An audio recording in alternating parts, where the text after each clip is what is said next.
Assalamualaikum warahmatullahi wabarakatuh. Di sini saya Muhammad Yazid Isnani dari kelas 12 MIPA 9. Nomor absen 16 akan membawakan tentang rekayasa genetika dalam bidang kedokteran dan farmasi.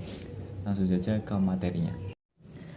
Rekayasa genetik, juga disebut modifikasi genetik, adalah manipulasi langsung gen suatu organisme menggunakan bioteknologi.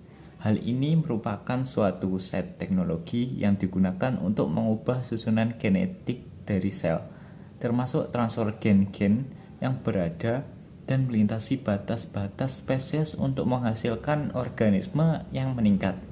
DNA baru diperoleh dengan mengisolasi dan menyalin materi genetik dari induk menggunakan metode DNA rekombinan atau sintesa DNA buatan.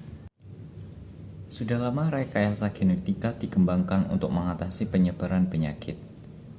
Dengan munculnya rekayasa genetika, para ilmuwan dapat mengubah bentuk genom untuk menghentikan penyakit tertentu yang terjadi sebagai akibat dari mutasi genetik.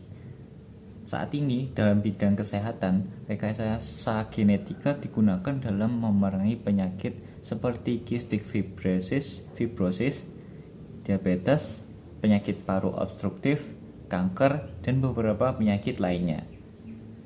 Tujuan dari rekayasa di bidang kedokteran atau farmasi adalah untuk memenuhi masalah kekurangan dalam hal produksi zat antibiotik monoklonal, produksi hormon, dan lain sebagainya.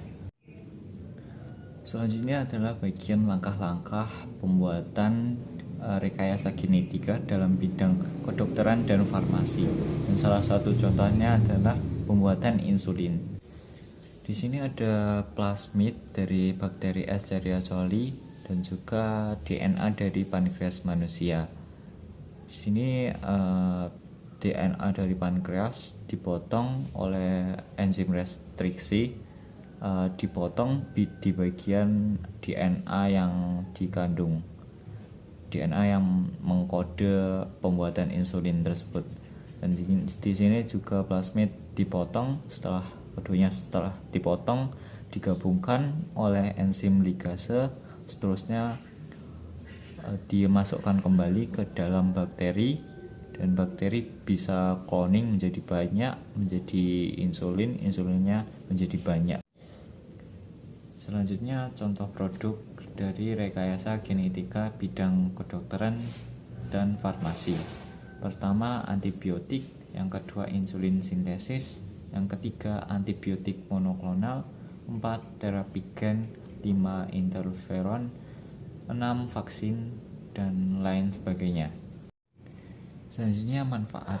Di sini pertama pembuatan protein dimanfaatkan untuk memenuhi protein yang mungkin saja protein dalam makanan sehari-hari kurang untuk memenuhi protein dalam tubuh. Selanjutnya pembuatan insulin. Di sini insulin yang dihasilkan diharapkan untuk memiliki kualitas lebih baik dibandingkan insulin hasil sintesis dari hewan. Yang selanjutnya vaksin AIDS. Para peneliti membuat suatu vaksin sebagai upaya mencegah penyebaran penyakit tersebut dengan cara memanfaatkan rekayasa genetika. Selanjutnya terapi gen sebagai upaya terapi kelainan genetik dengan menyisipkan beberapa gen duplikat. Gen dimasukkan secara langsung ke dalam sel seseorang yang mengalami kelainan genetik. Ya, sekian dari saya, hanya itu yang bisa saya sampaikan. Ada kurang lebihnya saya mohon maaf. Assalamualaikum warahmatullahi wabarakatuh.